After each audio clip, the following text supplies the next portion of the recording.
찬양하라 복되신 구세주 예수 천사들아 즐겁게 찬양해 구주 예수 영원히 다스리시니 멸류관을 주 앞에 드리세 구주 예수 세상을 이기시고 영광 중에 또다시 오시리 찬양하라 높으신 권세를 찬양 찬양 찬양 영원히 드리세.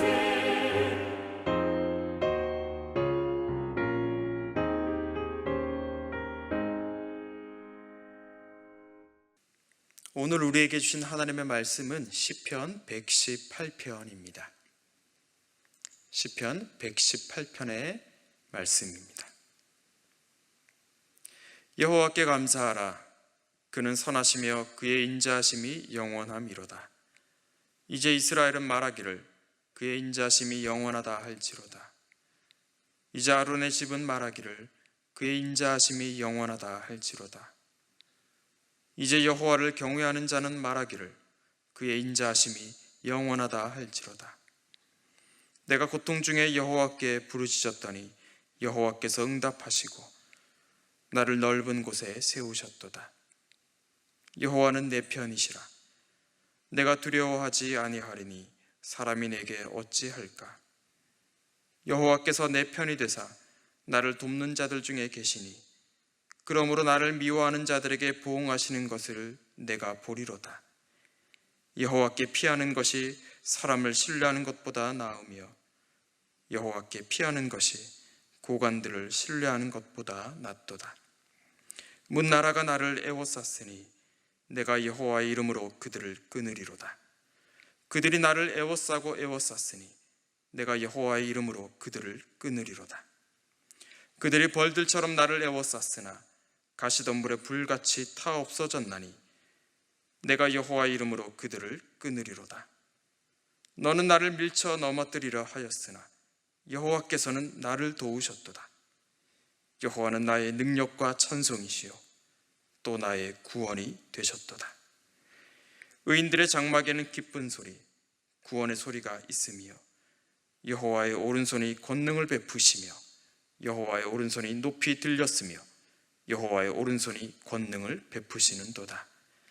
내가 죽지 않고 살아서 여호와께서 하시는 일을 선포하리로다. 여호와께서 나를 심히 경책하셨어도 죽음에는 넘기지 아니하셨도다. 내게 의의 문들을 열지어다. 내가 그리로 들어가서 여호와께 감사하리로다. 이는 여호와의 문이라. 의인들이 그리로 들어가리로다. 주께서 내게 응답하시고 나의 구원이 되셨으니 내가 주께 감사하리이다. 건축자가 버린 돌이 집 모퉁이의 머릿돌이 되었나니 이는 여호와께서 행하신 것이요 우리 눈에 기이한 바로다. 이날은 여호와께서 정하신 것이라. 이날에 우리가 즐거워하고 기뻐하리로다. 여호와여 구하옵나니 이제 구원하소서. 여호와여 우리가 구하옵나니 이제 형통하게 하소서. 여호와의 이름으로 오는 자가 복이 있으며 우리가 여호와의 집에서 너희를 축복하였도다. 여호와는 하나님이시라. 그가 우리에게 빛을 비추셨으니 밧줄로 절기 제물을 제단 뿔에 멜지어다. 주는 나의 하나님이시라. 내가 주께 감사하리이다. 주는 나의 하나님이시라. 내가 주를 높이리이다. 여호와께 감사하라. 그는 선하시며 그의 인자하심이 영원함이로다. 아멘. 본문은 처음과 마지막이 동일한 말씀으로 구성되어 있습니다. 감사로 시작해서 감사로 마치고 있죠. 시인은 무엇으로 감사하고 있습니까? 이 점을 우리가 좀 주목해 볼 필요가 있습니다. 우리는 보통 어떤 때 감사하다고 합니까? 누군가 우리 자신에게 호의를 베풀어 주었을 때 우리는 그에 대해 감사하다고 말하죠. 시인이 감사하는 이유도 물론 그와 같은 호의가 있었기 때문일 겁니다. 그러나 본문에 표현된 내용은 조금 다릅니다. 무엇 때문에 시인은 감사하고 있습니까? 그는 선하시며 그의 인자하심이 영원함이로다.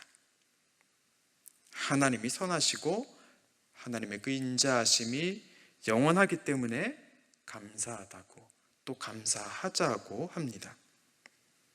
바로 하나님 그분 자체가 감사의 이유라는 겁니다.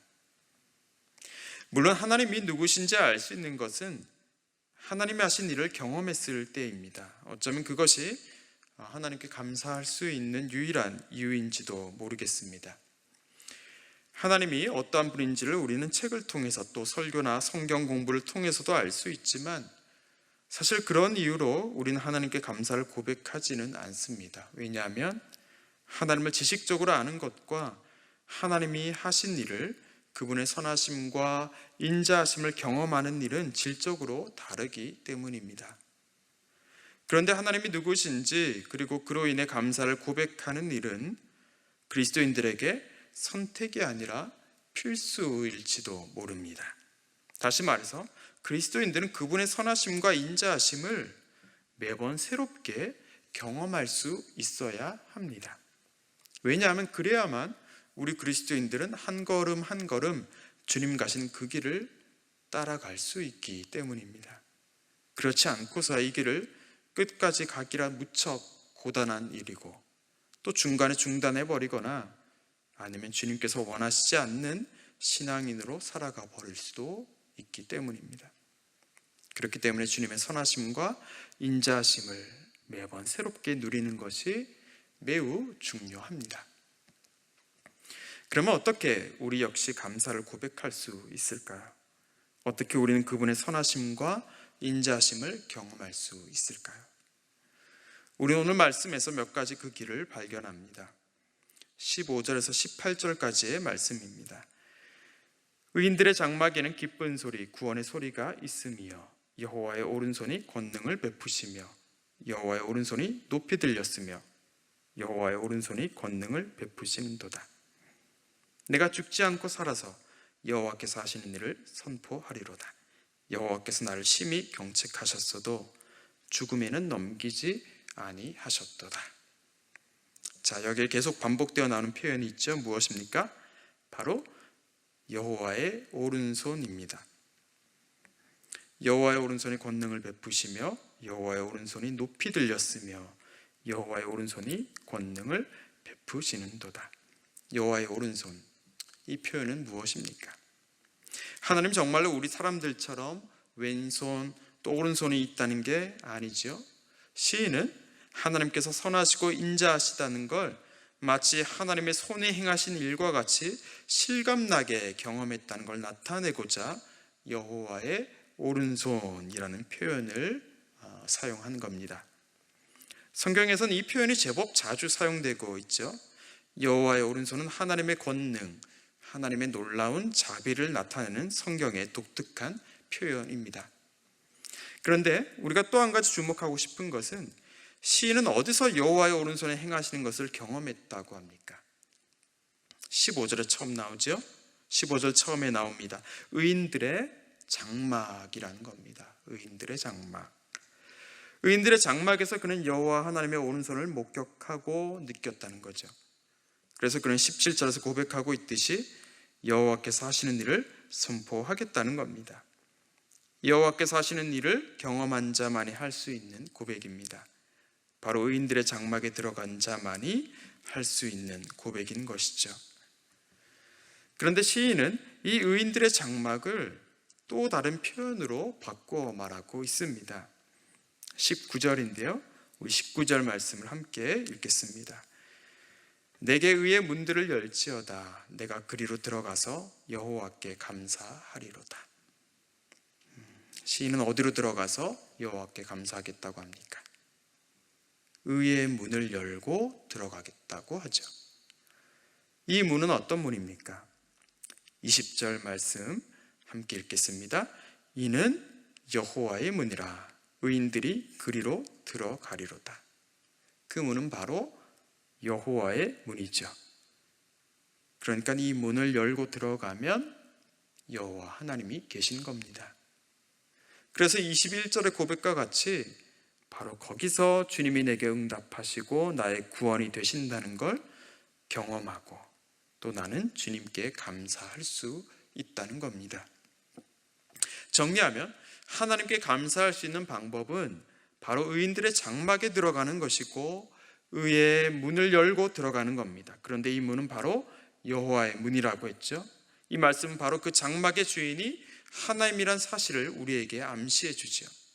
바로 하나님께서 장막을 펴고 계신다는 겁니다. 사람이 설계하고 사람이 만들어낸 사람의 인간의 장막이 아닙니다. 그 안에 들어가면 장막을 만든 사람을 만나는 게 아니란 말입니다. 문을 열고 장막에 들어가면 장막을 지으신 하나님을 만나는 겁니다. 하나님께서 장막을 펴시고 또 거기서 기다리고 계시기 때문이죠. 하나님께서 문을 열고 기다리고 계시기 때문입니다. 여러분, 그 장막은 어디에 있습니까? 우리는 어디서 주님을 만나고 주님의 선하심과 인자하심을 누릴 수 있을까요?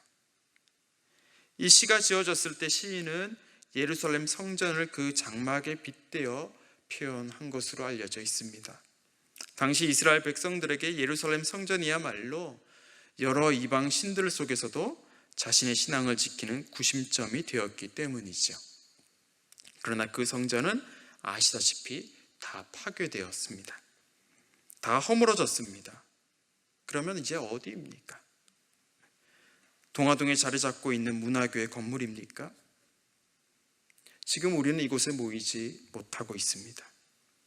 또한 이 건물 역시 지난 우리 교회의 역사에서 확인하듯이 언젠가는 옮겨지거나 또 새로 지어질 거 아니겠습니까? 그러면 여호와 하나님의 문은 어디에 있단 말입니까? 그 장막, 하나님께서 장막을 펴시고 기다리고 계신 곳은 다름 아닌 바로 우리 몸입니다. 우리의 생각이고 그저 우리 자체란 말입니다. 임마누엘이라고 주님은 말씀하셨죠. 바로 우리 안에서, 바로 저와 여러분 안에서 하나님은 우리를 처음부터 기다리고 계시죠. 따라서 의의 장막에 들어간다는 것은 곧 우리 안에 살아서 동행하고 계신 하나님을 묵상함을 의미합니다. 그분의 생각을 생각해 보는 걸 의미합니다. 바로 그것이 여호와의 문을 열고 장막에 들어가는 길입니다. 바로 그때 우리는 하나님을 새롭게 만나고 그럼으로써 감사의 새 노래를 부를 수 있죠.